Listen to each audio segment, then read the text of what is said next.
হরে কৃষ্ণ। শনি ও লক্ষ্মীর মধ্যে বিষ্ণুর প্রিয়কে? উত্তর দিয়েছেন স্বয়ং নারায়ণ। শনি ও লক্ষ্মীর মধ্যে কে বেশি প্রিয়? একবার এমনই প্রশ্ন নিয়ে বিষ্ণুর সামনে উপস্থিত হয়েছিলেন এই দুই দেবদেবী। অভিনব পদ্ধতিতে তাদের প্রশ্নের উত্তর দেন নারায়ণ। সেই কাহিনী তুলে ধরা হলো এখানে। হিন্দু শাস্ত্রে একদিকে যেমন লক্ষ্মীকে ধনদেবী বলে মনে করা হয়, অন্যদিকে শনিকে কর্মফলদাতা। ব্যক্তিকে তার কর্ম অনুযায়ী ফল প্রদান করেন শনি। ভালো কাজ করলে ব্যক্তি শনির প্রভাবে সুখ সৌভাগ্য লাভ করে থাকে।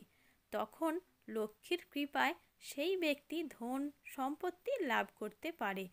হিন্দু শাস্ত্রে সকলে শনিকে ভয় পান ও তার নিষ্ঠুর গ্রহ বলে মনে করেন।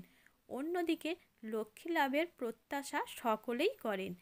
একদা লক্ষ্মী ও শনির মধ্যে কে বিষ্ণুর বেশি প্রিয়, এই বিষয়ে আলোচনা শুরু হয়।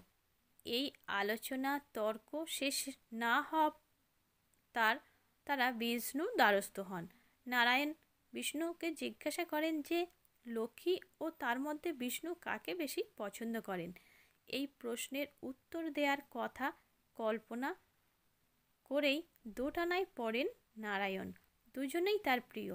একজন তার ভক্ত সূর্যের পুত্র শনি, অপরজন তার প্রাণপ্রিয়া লক্ষ্মী। লক্ষ্মীকে প্রিয় বললে শনি ক্ষুব্ধ হতে পারেন, আবার শনিকে প্রিয় বললে লক্ষ্মী রেগে তাকে ত্যাগ করতে পারেন। এই সময়ে শনি তাকে পুনরায় প্রশ্ন করেন। তখন এক যুক্তি বের করেন বিষ্ণু। তাদের বলেন সামনের গাছ স্পর্শ করে তারা ফিরে আসুক। প্রমাণস্বরূপ সঙ্গে সেই গাছের একটি করে পাতা আনতে বলেন বিষ্ণু।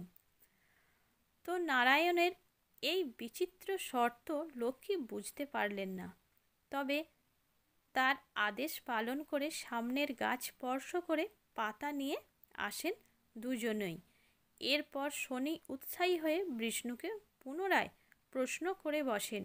তখন বিষ্ণু বলেন যে হে সূর্যপুত্র শনি, তুমি যখন যাচ্ছিলে তখন আমার ভালো লেগেছে, আবার লক্ষ্মী আসার সময় আমার ভালো লেগেছে।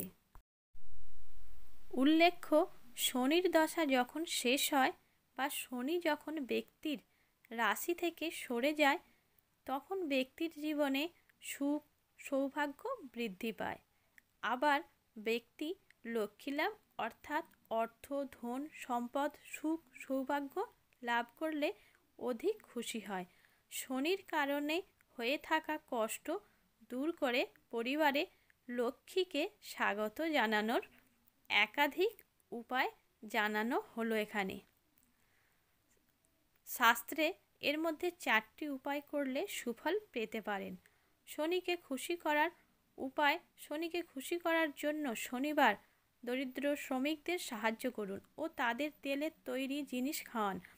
7 ধরনের অন্ন তাতে তেল লাগিয়ে 8 শনিবার কাককে খাওয়ান। এর ফলে ঘর পরিবার থেকে দুঃখ কষ্ট দূর হবে। শনিবার মদ্যপান আমিষ খাবার ত্যাগ করুন। বিবাহিত মহিলা বা কোনো স্ত্রীকে সোহাগের জিনিস অর্পণ করুন। কোনো মন্দিরে গিয়ে কষ্ট মুক্তির প্রার্থনা করবেন।